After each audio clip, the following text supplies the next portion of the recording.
குடிப்பழக்கத்துக்கு அடிமையானவர்கள் எல்லாம் குடி நோயாளிகள் அப்படின்னு சொல்லி அடையாளப்படுத்தினார். இந்த புரளி பேசுறதுக்குன்னே தன்னை செய்தி சேனலாக அறிவிச்சிட்டு இருக்கிற ஒரு சேனல் என்ன பண்ணுச்சு, அவங்களுக்கெல்லாம் மதுப்பிரியர்கள்னு ஒரு பேர் வச்சுச்சு. பாட்டாளி மக்கள் கட்சி இன்னும் செயலற்று போய் கிடக்கு. பெரியாரிசம், அம்பேத்கரிசம், மார்க்சிசம்லாம் இந்த கொள்கையெல்லாம் இல்லை, மதுவிலக்கு தான் தங்கள் கட்சியோட கொள்கை அப்படிங்கிற மாதிரியே பாட்டாளி மக்கள் கட்சி வெளியே எங்கே எடுத்தாலும் அதை மட்டும்தான் பேசிக்கிட்டு வருது. தொடர்ந்து மதுவிலக்கையே தங்களோட உயிர் மூச்சா பேசிக்கிட்டு இருக்கிற பாட்டாளி மக்கள் கட்சி நடத்துகிற போராட்டங்களுக்கும் ஆர்ப்பாட்டங்களுக்கும் விடுதலை சிறுத்தைகள் கட்சி ஆரம்பிச்சிருக்கிற அந்த போராட்டத்துக்கும் ஆர்ப்பாட்டம் மாநாட்டுக்கும் எவ்வளோ வித்தியாசம் இருக்குது பாருங்கள். அண்ணன் திருமா சொன்ன மாதிரி இது திமுகவுக்கு கிடைச்ச மிகப்பெரிய வாய்ப்பு தான். கூடுதலாக நாம் ஒன்று சொல்லிக்கிறோம், இது பாட்டாளி மக்கள் கட்சிக்கும் கிடைச்ச மிகப்பெரிய வாய்ப்பு. அரசியல் வெங்காயம் பார்வையாளர்களான தோழர்களுக்கும் நண்பர்களுக்கும் வணக்கம். கடந்த ஜூன் 24 அதாவது போன திங்கட்கிழமை 2 நாளைக்கு முன்னாடி விடுதலை சிறுத்தைகள் கட்சி சார்பில் இந்தியா முழுக்க பூரண மதுவிலக்கை கேட்டு அந்த கோரிக்கையை வச்சு சென்னையில் ஆர்ப்பாட்டம் ஒருங்கிணைச்சிருந்தாங்க. எதன் காரணமாக இது முன்னெடுக்கப்பட்டுருச்சு அப்படின்னா, கள்ளக்குறிச்சி சம்பவம் மிக தீவிரமாக ஆனதுனால, மக்களோட கோரிக்கை வெகுவாக இது இருக்கிறதுனால நிச்சயமாக இது பூரண மதுவிலக்கு தான் ஒரே வழியாக இருக்கும் இதுக்கு அப்படிங்கிற காரணத்தினால இந்த ஆர்ப்பாட்டத்தை முன்னெடுத்திருந்தார். ஆளுங்கட்சி கூட்டணியில் இருக்கோம், திமுக கூட்டணியில் இருக்கோம், அதனால ஒரு சம்பிரதாயத்துக்கு ஒரு ஆர்ப்பாட்டத்தை பண்ணிட்டு விட்டுருவோம் அப்படின்னு இல்லாமல், தேர்தலை கடந்து எப்போவுமே மக்களுக்கான அரசியல் தான் விடுதலை சிறுத்தைகள் கட்சியோட அரசியல் அப்படிங்கிறத நிரூபிக்கிற விதமாக இந்த ஆர்ப்பாட்டத்தையும் எப்படி மாநாட்டுக்கு மெனக்கெட்டு எல்லாத்தையும் ஒருங்கிணைச்சி கூட்டத்தை கூட்டினாரோ அதே போல தான் அண்ணன் திருமா இதுக்கும் மெனக்கெட்டு நேரலையில் பேசி எல்லா பொறுப்பாளர்களும் எல்லா மாவட்டத்திலிருந்தும் மக்கள்லாம் பங்கெடுக்கணும். இது நம்ம மாநில கட்சியாக அங்கீகரிக்கப்பட்ட பிறகு நடைபெற முதல் ஆர்ப்பாட்டம், அதனால் இதை மிகப்பெரிய அளவில் பண்ணணும். அது மட்டும் இல்லாமல் பூரண மதுவிலக்கு தான் நம்மளோட இலக்கு அப்படிங்கிறதுனால இந்த ஆர்ப்பாட்டம் வெற்றி அடையணும் அப்படிங்கிறதுனால எல்லாரையும் வரவழைச்சிருந்தார்.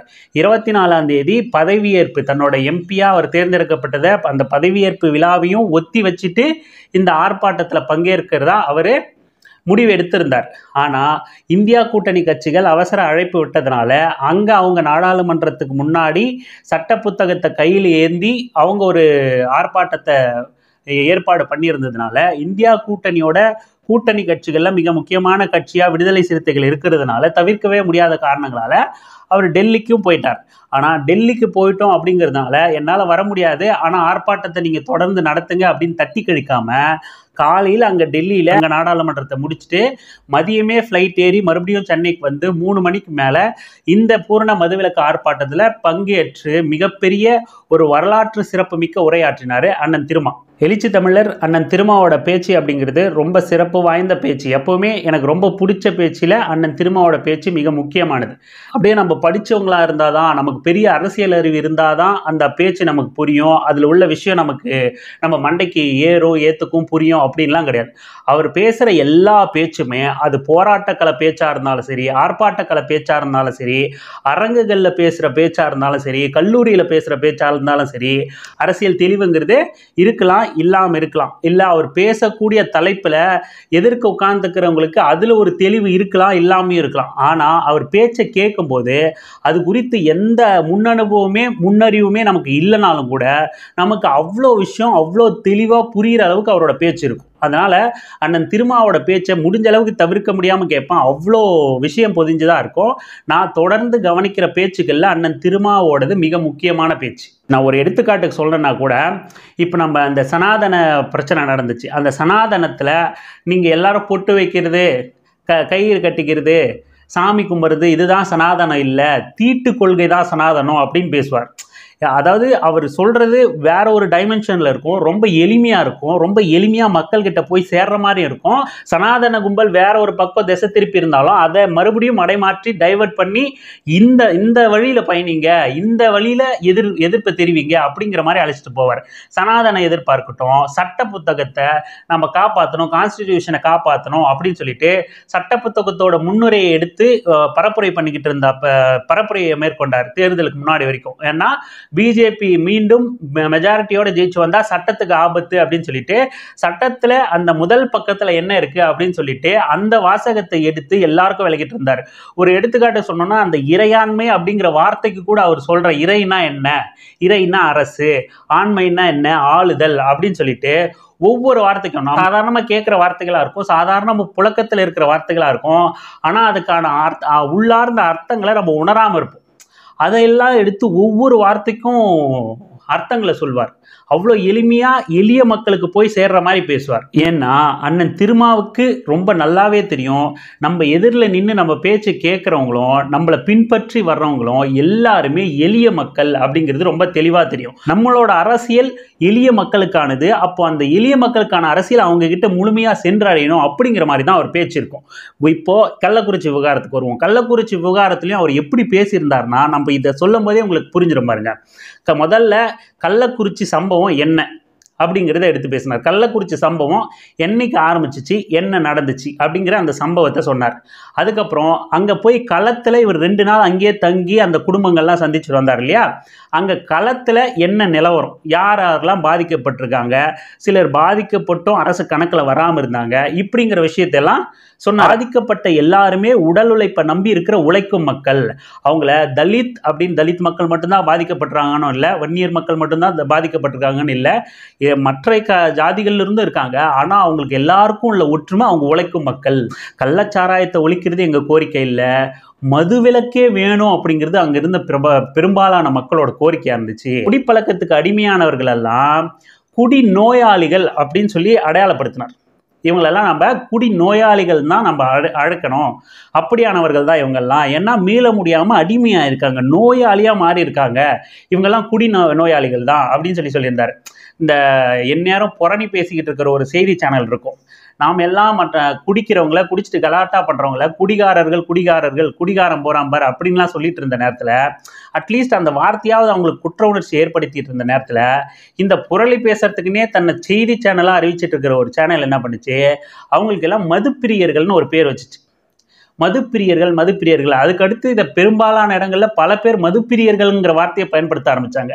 அப்படி ஒரு கேடுகட்ட வேலையை பார்த்துச்சு தன்னை செய்தி சேனல்னு பேர் வச்சுக்கிட்டு இருக்கிற ஒரு புரளி சேனல். அதுக்கப்புறம் கல்லையும் மென்ஷன் பண்ணார். சிலர் கல்லு கடைக்கு முட்டு கொடுத்துட்டு இருப்பாங்க இல்லையா, கல்லு கடையை திறங்க, கல்லு கடையை ஓப்பன் பண்ணுங்க, அரசு மதுபானத்தை மூடுங்க, கல்லு தான் உடம்புக்கு ஹெல்த்தி அப்படின்னு சொல்லிட்டு. நாமளே ஏற்கனவே வேற ஒரு வீடியோவில் பேசியிருக்கோம் கல்லு கடையை பற்றி. அந்த மாதிரி கல்லும் ஆபத்தானது தான். கல்லும் அதுக்கு வெறும் கல்லை குடிச்சா போதை ஏறுறது கிடையாது, அதுக்கு போதைக்காக ஊமத்தங்காய் கலக்கிறாங்க, சில மருந்து மாத்திரைகளையும் கலக்கிறாங்க. அதுவும் மிகப்பெரிய ஆபத்தானதா, பிரச்சனைக்குரியதா தான் இருக்கு. அதுவும் குடும்பங்களை பலியிடக்கூடிய விஷயத்துல ஒண்ணுதான் அப்படின்னு சொல்லிட்டு கல்லையும் மறுத்தும் எதிர்த்தும் பேசியிருந்தார். அதுக்கப்புறம் ஒரு பிரச்சாரத்தை தொடர்ந்து இந்த அரசு மதுபானத்தை ஆதரிக்கிறவங்க சைட்ல இருந்து சொல்லப்பட்டுக்கிட்டே வருது. அது என்னன்னா, அரசு மதுபான கடை அப்படிங்கிறது ஒன்று இல்லை அப்படின்னா விசச்சாராயம் பெருகிடும், இதை கட்டுப்படுத்த முடியாமல் போயிடும் அப்படின்னு அதை முழுக்க மறுத்து பேசினாரு. கட்டுப்படுத்த முடியாது அப்படிங்கிறது ஒரு தவறான வாதம். இங்கே சாராயம் அப்படிங்கிறது அரசு மது இல்லை அப்படின்னா விசச்சாராயத்தை கட்டுப்படுத்துறது மட்டும்தான் ஒரே வேலையாக இருக்கும், ரொம்ப எளிமையாக கட்டுப்படுத்தலாம். அதே போல் கட்டுப்படுத்த முடியாது அப்படிங்கிறதுக்காகவே எல்லாத்தையும் நம்ம கட்டுப்பாடு இல்லாமல் விட்டுற முடியாது, அதை காரணம் காட்டி இதை நியாயப்படுத்த முடியாது. இது தோற்கடிக்கப்பட்ட வாதம். இன்னைக்கு அரசு மதுபானம் இருக்கு, சாராயம் இல்லாமல் இருக்கா? சாராயம் இல்லாமையா இன்னைக்கு 50, 60, 65 பேர் செத்துருக்காங்க. இந்த மரணம் இன்னைக்கு மட்டும்தான் நிகழ்ந்திருக்கா? அதில் பிடிபட்ட கண்ணுக்குட்டிங்கிறவன் 25 வருஷமா சாராயம் வித்துட்டு இருக்கேன் அப்படிங்கிறான்.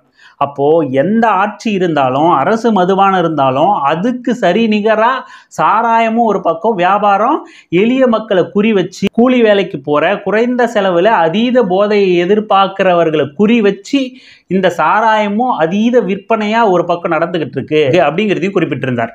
இப்படி பல்வேறு விஷயங்களை விளக்கி, அதாவது சம்பவம் நடந்ததிலிருந்து, மக்கள் கோரிக்கை கள நிலவரத்திலிருந்து, அது எப்படி அந்த சாராயம்னா என்ன, எப்படியெல்லாம் தயாரிக்கப்படுது, டாஸ்மார்க் உருவானது எப்படி, அங்கே கள்ளச்சாராயம் எப்படி ஊடுருவி கிடக்கு, அரசு நிர்வாகம் எப்படி அங்கே செயல்படாமல் முடங்கி கிடக்கு, கள்ளச்சாராயம் டாஸ்மார்க் வரைக்கும் போய் பரவி கிடக்கு அப்படிங்கிறதெல்லாம் சொல்லி, உடல் பாதிப்பு எந்த அளவுக்கு இருக்கும், திருக்குறளில் என்ன சொல்லியிருக்கு, அம்பேத்கர் என்ன சொல்லியிருக்காரு, பெரியார் என்ன சொல்லியிருக்காரு, சொல்லியிருக்காரு, காந்தி என்ன சொல்லியிருக்காரு அப்படிங்கிறத ஒட்டு மொத்தமா எல்லாத்தையும் சொல்லி இந்த மதுவிலக்கு கோரிக்கைக்கான முக்கியத்துவத்தை மக்கள்கிட்ட, எளிய மக்கள்கிட்ட கொண்டு போய் சேர்த்தார். இதுக்காக தான் நம்ம போராடுறோம், சும்மா ஒரு அரசியலுக்காக கிடையாது, ஒரு அடையாள ஆர்ப்பாட்டம் அப்படிங்கிறது கிடையாது, நம்மளை நிலைநிறுத்திக்கணும், நம்ம நல்ல பேர் காமிச்சிக்கணும் அப்படிங்கிறதுக்காக கிடையாது. இவ்வளோ தகவலை சேகரித்து கள அனுபவங்களை, தன்னோட அனுபவங்களை சேர்த்து மக்கள்கிட்ட செய்தியை கொண்டு போய் சேர்க்கிறார். இது மட்டும் இல்லாமல் செப்டம்பர் 17ஆம் தேதி தந்தை பெரியார் அவர்களோட பிறந்தநாள் அன்னைக்கு மிகப்பெரிய மாநாடு ஒன்று அறிவிச்சிருக்கார். இந்த மதுவிலக்கு கோரிக்கையை கேட்டு மறுபடியும், அதாவது இந்த ஆர்ப்பாட்டத்தை அடையாளமாக செஞ்சு அதோட நின்று போயிடாம தொடர்றார். இப்போ அந்த கோரிக்கை நிறைவேற வரைக்கும் இதை தொடர்றாரு. 17ஆம் தேதி மறுபடியும் மிகப்பெரிய மாநாடு அறிவிச்சிருக்காரு. அது வெறும் பெண்கள் மட்டும் பங்கேற்கிற மாநாடாக இருக்கணும், கிட்டத்தட்ட 5 லட்சம் பெண்களுக்கும் மேலே அந்த மாநாட்டில் பங்கேற்கணும் அப்படின்னு சொல்லிட்டு அரசியலை கடந்து, தேர்தலை கடந்து மக்கள் பக்கம் நிற்கிறது, மக்கள் நலனை காக்கிறதா நம்மளோட தார்மீக கடமை அப்படின்னு சொல்லிட்டு முதலமைச்சருக்கு அந்த மேடையிலே ஒரு கோரிக்கையை வச்சார். ஒரு மிகப்பெரிய வாய்ப்பு இது. நீங்கள் இந்த மதுவிலக்கை அமல்படுத்தி, பூரண மதுவிலக்கை அமல்படுத்தி வரலாற்றில் இடம் பிடிக்கணும் அப்படின்னு சொல்லிட்டு நாங்கள் கேட்டுக்கிறோம் அப்படின்னு சொல்லிட்டு விடுதலை சிறுத்தைகள் கட்சி தலைவர் அண்ணன் திருமா அந்த மேடையில் முதலமைச்சருக்கு ஒரு கோரிக்கையை விடுத்தார். உண்மையிலே அவர் சொல்றது வெறும் வாய் வார்த்தை கிடையாது. பூரண மதுவிலக்கு அப்படிங்கிறத கொண்டு வந்தா முதலமைச்சர் மு.க. ஸ்டாலின் அந்த அறிவிப்பை வெளியிடுவார்னா வரலாற்றில் நீங்காத இடம் பிடிப்பார். இவங்க இத்தனை திட்டங்களை அறிவிச்சிருக்காங்க, இதையெல்லாம் தாண்டி மக்கள் பெரும் வரவேற்பு கொடுக்குற அளவுக்கு இருக்கும் அப்படின்னா இந்த பூரண மதுவிலக்கு அந்த மாதிரியான ஒரு செயலாக அமையும், வரலாற்றில் இடம் பிடிப்பார் முதலமைச்சர் மு.க. ஸ்டாலின் அப்படின்னு சொல்லிட்டு அந்த மேடையிலேயே கோரிக்கையும் வச்சார். இப்படி ஒரு தலைப்பை எடுத்தா, ஒரு ஆர்ப்பாட்டம் எடுத்தா, ஒரு போராட்டம் எடுத்தா அந்த பிரச்சனையோட ஆரம்பம் என்ன, அதனோட கருப்பொருள் என்ன, அதனோட மைய கருத்து என்ன, அதுக்கு என்ன தீர்வு இருக்கும், எதை நோக்கி நம்ம போகணும், நம்ம செயல்பாடு நகரணும் அப்படின்னு சொல்லிட்டு ஒரு மிகப்பெரிய ஒரு பேராசிரியர் மாதிரி பொறுமையாக எளிய மக்களுக்கு சென்று சேர்ற அளவுக்கு பாடம் எடுப்பார் அண்ணன் திருமா. அவரோட இந்த ஆர்ப்பாட்டமும் அப்படி ஒரு வரலாற்று சிறப்பு மிக்க ஒரு ஆர்ப்பாட்டமாக தான் அமைஞ்சிருந்துச்சு. அண்ணனே சொல்லியிருந்தார், அதிமுக பண்ணுறது, அதிமுகவோட போராட்டம் அப்படிங்கிறது அரசியல் போராட்டம், விடுதலை சிறுத்தைகள் கட்சியோட போராட்டம் அப்படிங்கிறது மக்களுக்கான போராட்டம் அப்படின்னு சொல்லியிருந்தார். அந்த மாதிரி தான் மற்ற எல்லா கட்சிகளும் இது ஒரு அரசியலாக எடுத்துக்கிறாங்க. நீங்கள் அதை எதிர்த்து பேசக்கூடாதா, ஆர்ப்பாட்டம் பண்ணக்கூடாதா, அரசியல் பண்ணக்கூடாதான்னா தாராளமாக பண்ணலாம். ஆனால் எதை நோக்கி இதை நகர்த்தணும் அப்படின்னா பூரண மதுவிலக்கு அப்படிங்கிற கோரிக்கையை நோக்கி தான் நகர்த்தணும். அதை சொல்லி தான் அரசாங்கத்துக்கு நெருக்கடி கொடுக்கணுமே தவிர வெறும் அரசியல் மட்டுமே பண்ணிக்கிட்டு இருந்து உங்களை நீங்கள் நிலைநிறுத்திக்கிறதுக்காக மட்டுமே வேலை செய்யக்கூடாது. மக்களுக்கான கோரிக்கையை மக்கள் பக்கம் நின்று தான் நீங்கள் செயல்படணும். அந்த மாதிரி வெறும் வெற்று அரசியல் தான் எடப்பாடி பழனிசாமி தலைமையிலான அதிமுக செஞ்சுக்கிட்டு இருக்கே தவிர மக்களுக்கான அரசியல் செய்யலை. பாட்டாளி மக்கள் கட்சி இன்னும் செயலற்று போய் கிடக்குது. பல தடவை பேசியிருக்கோம் இதை. அவங்களோட முழக்கம் அப்படிங்கிறது வெறும் வெற்று முழக்கமாகவே இருக்குது எல்லா இடங்கள்லையும். பாட்டாளி மக்கள் கட்சி செயல்படணுமா, நம்ம வெறுமனே அவங்கள எதிர்த்து பேசணும், அவங்கள மட்டம் தட்டி பேசணும்னு கிடையாது. அவங்களோட கோரிக்கை உண்மையானதாக இருக்கணும் தான் நாம் விரும்புகிறோம். மது ஒழிப்பு கேட்குறீங்க, மதுவிலக்கு கேட்குறீங்க, அது உண்மையானதாக இருக்கணும், அது மக்களுக்கானதாக இருக்கணும், அது குறித்து தீவிரமாக செயல்படுங்க. நீங்கள் ஒரு அரசியல் கட்சி, ஒரு பெரிய அரசியல் கட்சி, தமிழ்நாட்டோட ஒரு நீண்ட வரலாறு கொண்ட பெரிய அரசியல் கட்சி. அப்படி இருக்கும்போது உங்களோட செயல்பாடும் உங்ககிட்ட இருந்து மக்கள் எதிர்பார்க்குறதும் அந்த அளவுக்கு எதிர்பார்க்குறாங்க. ஆனால் நீங்கள் வெறும் வெற்று முழக்க அரசியல் மட்டும் வச்சுட்டு போயிட்டு இருக்கீங்க. அன்புமணி ராமதாஸ் தன்னோட அரசியல் காலம் முழுக்க நாங்கள் மது ஒழிப்பு பண்ணுவோம், நாங்கள் ஆட்சிக்கு வந்தால் முதல் கையெழுத்து மதுவிலக்கு அப்படின்னு சொல்லியே அரசியல் பண்ணிடலாம் அப்படின்ட்டு இப்போ அமைதியாக இருக்காரா என்னங்கிற சந்தேகம் நமக்கு எழுது. ஏன்னா பாட்டாளி மக்கள் கட்சிக்கு இது ஒரு மிகப்பெரிய வாய்ப்பு. பெரியாரிசம், அம்பேத்கரிசம், மார்க்சிசம்லாம் இந்த கொள்கையெல்லாம் இல்லை, மதுவிலக்கு தான் தங்கள் கட்சியோட கொள்கை அப்படிங்கிற மாதிரியே பாட்டாளி மக்கள் கட்சி வெளியே எங்கே எடுத்தாலும் அதை மட்டும்தான் பேசிக்கிட்டு வருது. அப்படி இருக்கும்போது தமிழ்நாடு முழுக்க இந்த போராட்டத்தை கொண்டு போய் மக்கள்கிட்ட இந்த பிரச்சனையை பேசி அரசாங்கத்துக்கு அழுத்தம் கொடுத்து முழு மதுவிலக்கை ஏற்படுத்துறதுக்கு உங்களுக்கு கிடைச்ச மிகப்பெரிய வாய்ப்பு இது. நீங்கள் இந்த போராட்டத்தை வலுவாக முன்னெடுக்கும் போது உங்கள் மேலே உள்ள விமர்சனத்தில் 1% குறையும். உங்கள் மேலே நம்பிக்கை 1% கூடும். ஒரு அரசியல் கட்சியாக உங்களுக்கு கிடைச்ச ஒரு நல்வாய்ப்பை இப்படி செயல்படாமல் இருந்து மக்களை ஏமாற்றிக்கிட்டு உங்கள் கட்சிக்காரங்களையும் ஏமாற்றிக்கிட்டு இருக்கீங்க. தொடர்ந்து மதுவிலக்கையே தங்களோட உயிர் மூச்சாக பேசிக்கிட்டு இருக்கிற பாட்டாளி மக்கள் கட்சி நடத்துகிற போராட்டங்களுக்கும் ஆர்ப்பாட்டங்களுக்கும் விடுதலை சிறுத்தைகள் கட்சி ஆரம்பிச்சிருக்கிற அந்த போராட்டத்துக்கும் ஆர்ப்பாட்டம் மாநாட்டுக்கும் எவ்வளோ வித்தியாசம் இருக்குது பாருங்கள். அதை ஒரு கோரிக்கையை நம்ம கேட்குறோன்னா அதை பற்றின முழு தகவலும் அந்த மக்கள்கிட்ட, எளிய மக்கள்கிட்ட கொண்டு போகணும்னு பேசுகிறார். ஒரு மதுவிலக்குன்னா இதுதான், சாராயம்னா இதுதான், இப்படித்தான் இந்த பிரச்சனை மக்களை பாதிக்குது, இது ஒட்டு மொத்தமாக மனித வளத்தை பாதிக்குது, இது இந்தியாவுக்கே ஆபத்து, மனித ஆற்றலுங்கிறது அளவிட முடியாதது, அவ்வளோ பேசுகிறார். அதை விட்டுட்டு நீங்கள் மேடை போட்டாலே நாங்கள் இடஒதுக்கீடை கொண்டு வந்தோம், மது ஒழிப்புக்காக 40 வருஷமாக போராடிக்கிட்டு இருக்கோம், தீவிர மது ஒழிப்பு, மது ஒழிப்பே முதல் நாள் முதல் கையெழுத்து, இதை மட்டுமே பேசி மக்களை எப்படி எழுச்சி பெற வைப்பீங்க? எப்படி எழுச்சி பெற வைக்க முடியும்? அண்ணன் திருமா சொன்ன மாதிரி இது திமுகவுக்கு கிடைச்ச மிகப்பெரிய வாய்ப்பு தான். கூடுதலாக நாம் ஒன்று சொல்லிக்கிறோம், இது பாட்டாளி மக்கள் கட்சிக்கும் கிடைச்ச மிகப்பெரிய வாய்ப்பு. ஆனால் அவங்க விக்கிரவாண்டி இடைத்தேர்தலை கான்சென்ட்ரேட் பண்ணிட்டு கவனம் செலுத்திக்கிட்டு இருக்காங்க. நீங்கள் இதை போராட்டமாக ஆர்ப்பாட்டமாக முன்னெடுத்திருந்தீங்கனாலே விக்கிரவாண்டி இடைத்தேர்தல் 1% கூடுதலாக உங்கள் பக்கம் சாஞ்சிருக்கும். உங்களுக்கு ஆதரவான மனநிலை மக்கள் மத்தியில் வளர்ந்துருக்கும். தொடர்ந்து அதை வச்சு அரசியல் பண்ணிக்கிட்டு இருக்கிற ஒரு கட்சி இவ்வளோ பெரிய பிரச்சனை நடந்த நேரத்துலையும், உயிரிழப்பு துயர் நடந்த நேரத்துலையும் அதை பெரிய பேசு பொருளாக ஆக்காமல், போராட்டம் ஆர்ப்பாட்டம் பண்ணாமல் அமைதியாக தேர்தல் அரசியல் பண்ணிக்கிட்டு இருக்கு அப்படின்னா மக்கள் உங்களை புறக்கணிக்க தான் செய்வாங்க. இந்த விஷயத்தை வச்சு விக்கிரவாண்டி மக்கள் உங்களை புறக்கணிப்பாங்க. மக்கள் ஒன்றும் அரசியல் அறிவு இல்லாதவங்க இல்லை, செய்திகளை கவனிக்காதவங்க இல்லை, உங்களோட பேச்சையும் அரசியலையும் கவனிக்காதவங்க இல்லை. இப்படி பேசுகிற நீங்கள் இந்த சமயத்தில் செயல்படாமல் இருக்கீங்களேன்னு கண்டிப்பாக மக்கள் கவனிச்சிருப்பாங்க. தேர்தல் முடிவில், இந்த இடைத்தேர்தல் முடிவில் இதுக்கான பதிலடியும் உங்களுக்கு கொடுப்பாங்க. மக்கள் பக்கம் மட்டும் நின்று செயல்படுங்க, மக்களுக்காக மட்டும் நின்று செயல்படுங்க.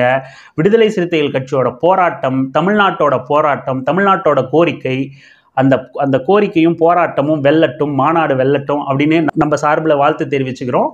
தொடர்ந்து இணைந்திருங்கள் அரசியல் வெங்காயம் சேனலுடன். மீண்டும் சந்திப்போம். நன்றி, வணக்கம்.